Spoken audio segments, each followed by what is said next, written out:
今日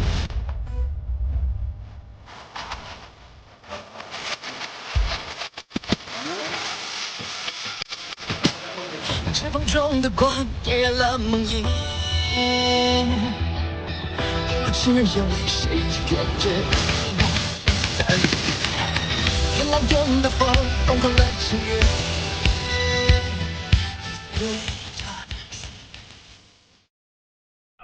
Akhirnya kompetisi menarapil pun dimulai. Beberapa alkemis yang tak terhitung jumlahnya telah berkumpul.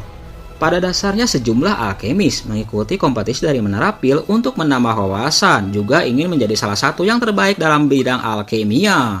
Dari ratusan alkemis itu, nampak 5 keluarga besar dari menarapil, yaitu keluarga Chow, keluarga Dan, keluarga Bai, keluarga Ye, dan keluarga Q. Dari 5 keluarga besar menarapil, hanya klan Chow dan klan Dan yang mungkin bersaing untuk memperebutkan juara dari Pil Gathering kali ini. Mereka semua mengetahui potensi dan bakat yang dimiliki oleh 2 keluarga besar dari menarapil itu, termasuk Chow Ying dan Dan Dacen. Sementara itu di tempat yang lain, Xiaoyan yang mewakili keluarga Ye telah datang dan berkumpul dengan beberapa orang alkemi dari tempat lain. Namun dalam langkahnya itu, Xiaoyan masih mewaspadai orang-orang dari Sekte Jiwa yang akan hadir di Pil Gathering kali ini. Akhirnya semua orang pun telah berkumpul di sebuah arena yang cukup luas. Nampak 5 keluarga besar telah duduk di tempat yang telah disediakan. Setelah menunggu beberapa saat, tiba-tiba semua orang pun merasakan sebuah fluktuasi energi yang sangat kuat. Tiba-tiba muncullah sebuah celah spasial dan 3 sosok pun muncul di hadapan semua orang. Sosok yang muncul itu adalah 3 ketua agung dari menarapil, Shuang Kongji, Tianlei, dan Xuanyi. Ketiga sosok ini adalah pemimpin agung dari menarapil. Tentu saja kemunculan 3 ketua agung dari menarapil ini menjadi pusat perhatian semua orang, tak terkecuali Xiaoyan. Dari kemunculan 3 sosok ketua agung menarapil, Xiaoyan nampak tertarik pada satu sosok wanita di samping Shuang Kongji. Sementara itu di tempat yang lain, akhirnya Shuang Kongji pun angkat bicara dengan kompetisi menarapil kali ini. Dia pun mengucapkan kata sambutan kepada beberapa alkemis yang datang ke tempat itu. Shuang Kongji pun mengatakan kalau kompetisi menarapil kali ini dibagi menjadi 3 fase. Tingkat pertama yaitu ilusi jiwa. Setelah para alkemis memasuki ilusi jiwa, maka mereka akan menghadapi sebuah ilusi yang sangat kuat di dalamnya.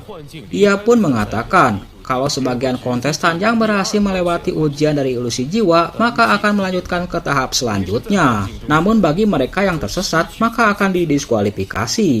Sementara itu di bangku penonton, Ketua Yezong pun mengingatkan Xiaoyan agar berhati-hati ketika memasuki ilusi jiwa. Sementara itu di tempat yang lain, Shuang Kongji pun menjelaskan, bagi mereka yang telah lulus dalam tes ilusi jiwa, maka mereka berhak untuk mengikuti tahap selanjutnya. Tahap ini di mana para alkemis diharuskan untuk mengumpulkan beberapa bahan obat di tempat tertentu. Lalu setelah kontestan lulus ujian tahap 2, maka mereka berhak untuk mengikuti kompetisi yang terakhir, yaitu kompetisi pemurnian pil, ucapnya. Dalam kalimat selanjutnya, Shuang Kongji pun menjelaskan, bagi mereka yang berhasil atau menjuarai Pil Gathering ini, maka mereka berpotensi untuk menjadi ketua agung menarapil selanjutnya, dan akan mendapatkan sebuah teknik rahasia dari menarapil. Ucapan dari Shuang Kongji ini menjadi motivasi dan semangat bagi seluruh alkemis yang berada di tempat itu, tak terkecuali Xiaoyan. Akhirnya, kompetisi menarapil pun resmi dibuka oleh Shuang Kongji. Seketika Shuang Kongji pun membuka sebuah ruang spasial di hadapan semua orang. Lalu dia pun mengatakan kalau semua kontestan agar segera bersiap untuk memasuki ruang spasial tersebut. Segera beberapa orang alkemis pun langsung melesat menuju ruang spasial tersebut. Sementara itu di atas podium, trio Shuang Kongji pun memperhatikan beberapa alkemis yang telah memasuki ruang spasial. Tiba-tiba Xuanyi pun bertanya kepada Shuang Kongji mengenai ahli dari Sekte Jiwa yang akan datang ke tempat itu. Mendengar pertanyaan dari Xuanyi, di samping Shuang Kongji, Tianlei pun berkata kalau Sekte Jiwa akan berniat untuk mendapatkan api dari 3000 pembakaran yang berada di alam bintang.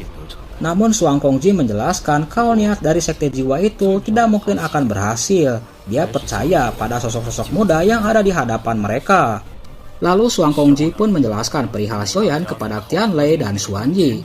Tianlei nampak terkejut dengan ucapan dari Suang Kongji. Sementara itu di tempat yang lain, Xuan Yi pun tidak menyangka kalau Xiaoyan adalah murid dari Yao Chen. Suang Kongji pun mengatakan kalau saat ini Yao Chen telah ditangkap oleh Sekte Jiwa. Dia pun berencana agar dapat membebaskan Yao Chen dari Sekte Jiwa.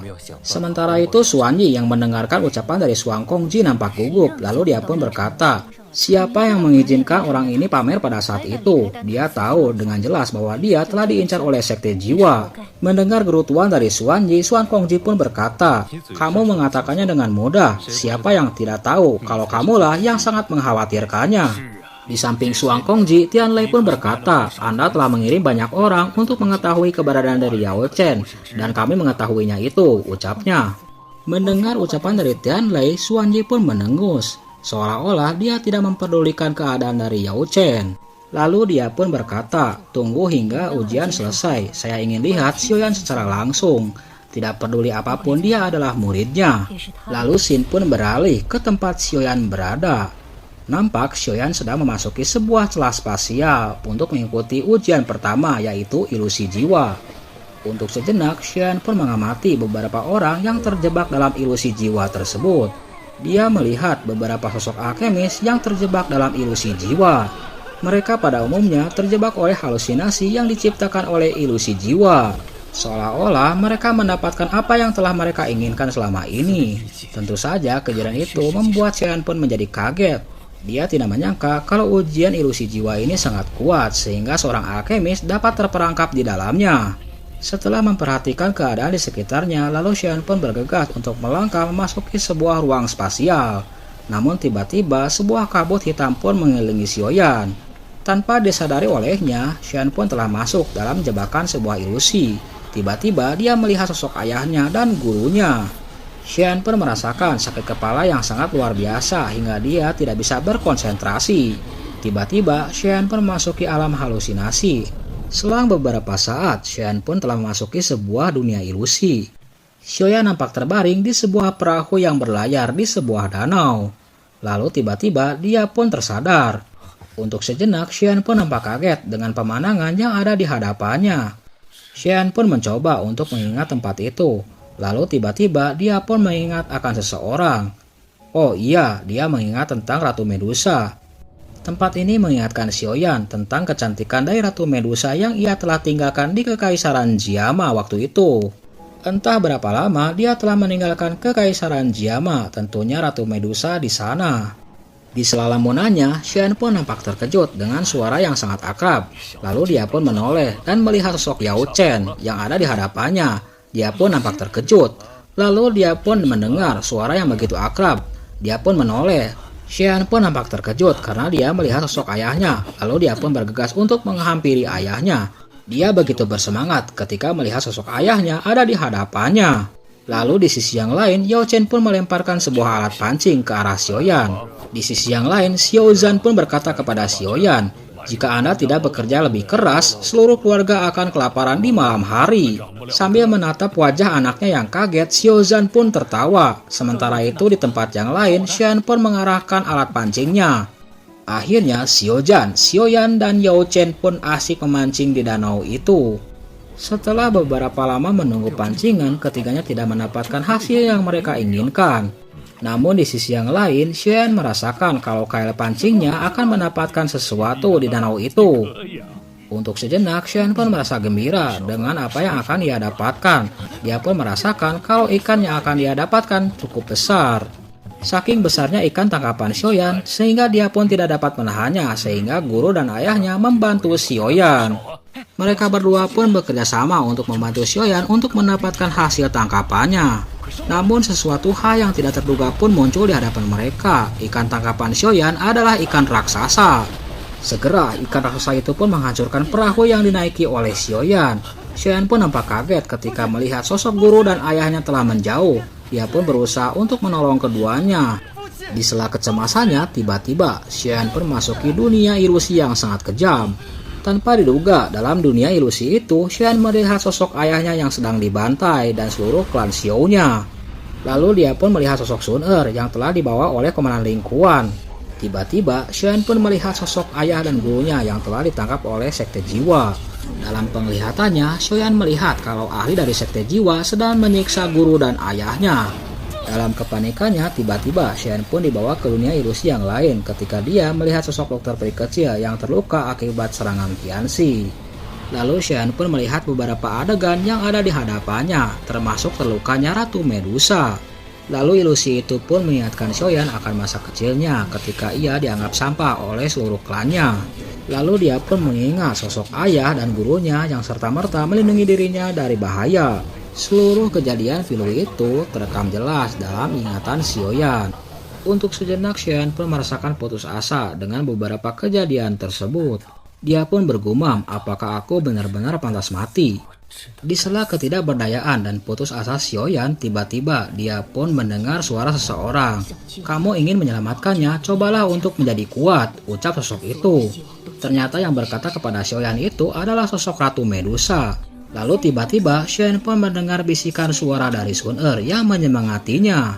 Lalu suara Yao Chen pun terdengar. Xiaoyan, kamu adalah satu-satunya murid andalanku selama ini. Anda memang menemui masalah dalam kultivasi Anda. Namun mereka yang bersenang-senang tidak akan pernah menyerah. Jika terjadi sesuatu pada ayahmu, jangan hanya mendukungnya saja. Kalau mau berjuang harus punya langkah yang tepat. Anda akan menjadi orang kuat di masa depan. Lalu Xiaoyan pun mendengar ucapan dari kakaknya Xiaoding dan Xiaoli yang telah mempercayakan semuanya kepada Xiaoyan. Untuk sejenak, Xiaoyan pun mencerna setiap perkataan dari ayah, guru, saudara, dan yang lainnya ke dalam hatinya. Lalu Xiaoyan pun bergumam, tapi aku tahu waktunya. Jalannya harus ditempuh tidaklah mudah. Oleh karena itu, terima kasih telah mendukung saya sampai saat ini. Oleh karena itu, jangan khawatir. Betapapun berbahayanya jalan di depan, aku akan terus berusaha, ucap Xiaoyan. Setelah ucapannya itu, tiba-tiba semangat diri Xiaoyan pun bangkit. Tiba-tiba, seberkas cahaya sinar hijau pun meledak dari dalam tubuh Xiaoyan.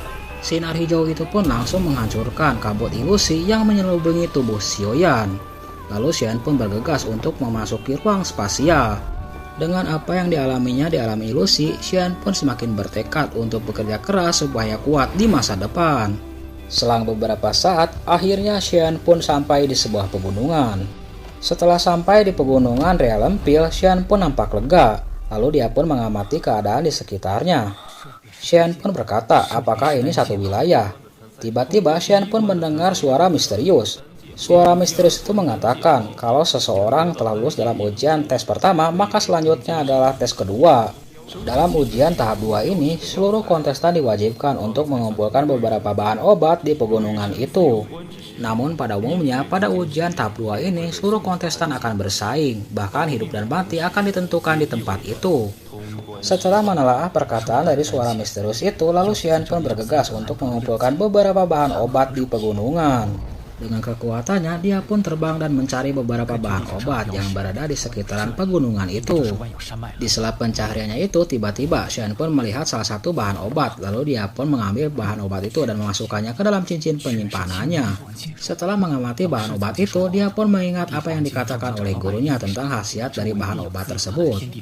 Lalu Xiaoyan pun mencoba menggunakan kekuatan spiritualnya untuk mencari beberapa bahan obat di tempat itu. Tiba-tiba dia pun menemukan sebuah benda. Ini adalah giok setan bumi. Batu giok ini telah dipecah oleh api surgawi. Ada kemungkinan besar bahwa sumsum jiwa inti bumi ada di tempat ini. Namun di sela ucapannya itu, Xiaoyan pun dapat merasakan kalau ada bahaya yang sedang mengintainya. Xiaoyan pun mencoba memancing sosok itu agar muncul di hadapannya. Tiba-tiba satu sosok pun muncul di hadapan Xiaoyan dengan penuh arogan. Sosok itu pun mengatakan agar Xiaoyan menyerahkan giok setan bumi kepadanya. Tentu saja pemerintahan itu ditolak mentah-mentah oleh Xiaoyan. Xiaoyan pun mencibir sosok itu yang ingin merampas hasil barang yang ia dapatkan. Tentu saja Xiaoyan pun sangat kesal. Di tempat yang lain sosok itu pun mendengus. Hanya kekuatan Dozong bintang 2 ingin menantangku, ucapnya. Di sela ucapannya, sosok itu pun terkejut karena Xiaoyan telah mengeluarkan boneka iblis bumi di sampingnya. Segera Xiaoyan pun memerintahkan boneka iblis bumi itu pun untuk menyerang sosok itu. Segera sosok itu yang tidak siap dengan pertahanannya diserang oleh boneka iblis bumi dengan tenangannya. Setelah diserang secara bertubi-tubi oleh boneka iblis bumi, sosok itu pun menjadi kewalahan. Dia tidak menyangka kalau boneka iblis bumi milik Xiaoyan mempunyai kekuatan yang sangat mengerikan. Melihat serangan yang begitu agresif dari boneka iblis bumi, sosok itu pun berusaha untuk menahannya dengan semangat docinya. Sosok itu pun mengeluarkan sebuah kuil raksasa untuk menahan serangan dari boneka iblis bumi. Namun kuil raksasa itu dapat dihancurkan dengan mudahnya oleh serangan tinju dari boneka iblis bumi. Sosok itu pun akhirnya kocar kacir, tak mampu bersaing dengan boneka iblis bumi milik Xiaoyan dan memilih untuk melarikan diri. Setelah menyelesaikan masalahnya, lalu Xiaoyan pun melesat meninggalkan tempat itu. Lalu Xin pun beralih ke tempat Song King berada. Nampak sosok Song King sedang berorasi di depan para alkemis. Sementara itu di sisi yang lain, nampak sosok Cao Ying yang acuh tak acuh mendengarkan apa yang dikatakan oleh Song King. Song King mengatakan kalau dia dan beberapa alkemis yang lainnya harus bekerja sama untuk mendapatkan hasil dan mengesampingkan perselisihan di antara mereka untuk menghadapi Magical Beast tingkat 8 yang kuat di hutan ini. Sementara itu tak jauh dari kelompok Song King, sosok Xiaoyan pun telah muncul. Xiaoyan pun mendengar perkataan dari Song King kalau Song King akan membentuk aliansi bersama para alkemis untuk menghadapi Magical Beast tingkat 8 di hutan itu. Lalu Xin pun beralih ke sebuah tempat, nampak sebuah istana yang cukup megah di sebuah hutan. Sementara itu di dalam aula diceritakan ada 2 orang penjaga yang sedang membawa penyusup. Ternyata mereka adalah 2 alkemis yang ditangkap oleh bawahan Xiongzhan. Salah satu alkemis itu pernah bertarung dengan boneka iblis bumi Xiaoyan untuk mendapatkan giok setan bumi.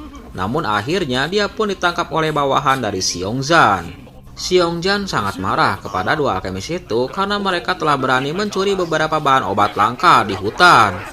Alhasil mereka pun dipukuli oleh bawahan Xiongzhan karena mereka telah lalai dan mencuri beberapa bahan obat langka di hutan ini. Saking gregetnya Xiongzhan pada 2 alkemis pencuri itu, dia pun memerintahkan 2 bawahannya untuk segera pergi dan membawa 2 alkemis pencuri itu dan segera menghukumnya. Setelah mendengar perintah dari Xiongzhan, segera 2 bawahan dari Xiongzhan pun bergegas untuk membawa 2 pencuri alkemis itu. Sementara itu 2 alkemis yang diseret oleh 2 bawahan dari Xiongzhan pun hanya bisa pasrah untuk menerima hukuman yang sangat berat. Mereka pun nampak ketakutan dengan ancaman penyiksaan yang mereka akan hadapi. Namun di sela-sela akan mengeksekusi 2 pencuri dari alkemis itu, tiba-tiba pintu aula itu pun hancur. Xiongzhan pun nampak kaget. Dia melihat 2 sosok bawahannya telah dilempar ke dalam aula. Sementara itu Xin pun beralih ke tempat Song King berada. Song King masih memperjelas dengan kekuatan dari aliansi yang melindungi semua orang di hutan itu dan bekerja sama untuk mendapatkan hasil yang terbaik. Dia pun mengancam bagi siapa yang telah melukai anggota dari aliansi, maka dia akan menghadapi konsekuensinya. Setelah penjelasan dan bujuk rayu dari Song King, akhirnya beberapa alkemis itu pun menyetujui untuk mengikuti aliansi yang dibentuk oleh Song King. Song King pun sangat puas dengan hasil ini, oleh karena itu dia pun bisa pamer kepada Cao Ying. Tak jauh dari kelompok Song King, sosok Xiaoyan pun memperhatikan, namun tiba-tiba dia pun menyadari ada seseorang yang hendak menyerangnya. Xiaoyan pun berusaha menghindar dan melihat ketiga sosok yang menggantung di udara. Salah satunya adalah Chen Xian. Chen Xian pun berkata, "Xiaoyan, sepertinya kamu kurang beruntung kali ini." Mendengar itu, Xiaoyan pun berkata, "Kalian dari sekte sungai yang mendalam, akhirnya aku akan menyelesaikan masalah ini."